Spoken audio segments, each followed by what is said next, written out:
అనగా అనగా అనగనగా పుట్టి కథలు.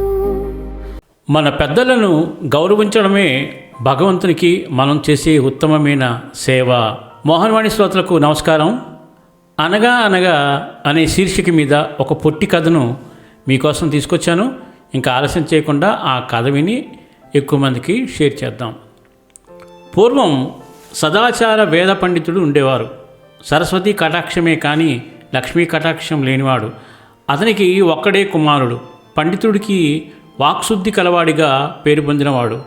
అవసాన దశలో కొడుకుని పిలిచి, నాయనా, నేను నీకంటూ ఏ ఆస్తి పాస్తులు కూడపెట్టలేదు, కానీ నేను ఇంతవరకు నా జీవిత పర్యంతం ఆర్జించింది ఒక్కటే. జీవితాంతం నా పని ఎడల ఎల్లప్పుడూ నిజాయితీగా ప్రామాణికంగా ఉన్నానని నీకు నమ్మకం ఇవ్వగలను. కాబట్టి నీకు ఆశీర్వాదం ఇస్తున్నాను. నీవు జీవితం పట్ల ఎల్లప్పుడూ సంతోషంగా విజయవంతంగా ఉంటావు. నువ్వు ఏది పట్టినా అది బంగారం అవుతుంది నాయనా అని చెప్పి ప్రాణాలు వదిలాడు. తండ్రికి చేయవలసిన కర్మలన్నీ చేశాడు. చేతిలో చిల్లిగవ్వలేదు. విచారంతో సముద్ర తీరం చేరి ఆలోచిస్తూ కూర్చున్నాడు. ఊరికే కూర్చోక చేతితో దోసిలి నిండా ఇసుకని తీసుకుని క్రిందకు పోస్తున్నాడు.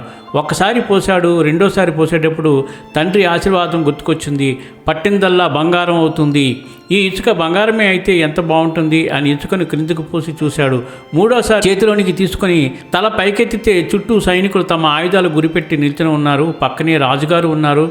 ఆయన తీవ్రంగా, ఏం చేస్తున్నావు, ఏం వెతుకుతున్నావు అని అడిగారు. దానికి తండ్రి మరణం తన దుస్థితి వివరించాడు. అప్పుడు సైనికులు దూరంగా తొలిగారు. రాజుగారు అన్నారు, మా నాన్నగారు కూడా ఇలానే ఆశీర్వదించి నాకు బహుమతిగా ఒక ఉంగరం ఇచ్చారు. అది 2 రోజుల క్రితం ఇక్కడ ఎక్కడో పడిపోయింది. 2 రోజులుగా వెతుకుతున్నాం. నీవు ఈ విషయం తెలుసుకుని వెతుకుతున్నావని మా సైనికులు అనుకున్నారు అని చెప్పగానే చేతిలోని ఇసుక చటాలని క్రిందికి వదిలివేశాడు. తండ్రి వాగ్బలం ఆ ఇసుకలోనే రాజుగారి ఉంగరం దొరికింది. రాజుగారి సంతోషానికి హద్దులు లేకుండా పోయాయి. వెంటనే 3 సంచులు బంగారు నాణ్యాలు కానుకగా ఇచ్చారు. దానితో బంగారు నగల వ్యాపారం ప్రారంభించి అంచెలంచెలుగా ఎదిగి ఆ రాజ్యంలోని గొప్ప వ్యాపారస్తుల జాబితాలకు చేరిపోయాడు. తల్లిదండ్రుల ఆశీస్సులకు అపారమైన శక్తి ఉందని, వారి ఆశీస్సుల కంటే గొప్ప సంపద మరొకటి లేదని వాస్తవం. మన పెద్దలను గౌరవించడమే భగవంతునికి మనం చేసే ఉత్తమమైన సేవ. మాతృదేవోభవ పితృదేవోభవ. సర్వం శ్రీకృష్ణార్పణమస్తు. సర్వేజన సుఖినో భవంతు. లోకా సమస్త సుఖినో భవంతు. ధన్యవాదాలు. స్వస్తి.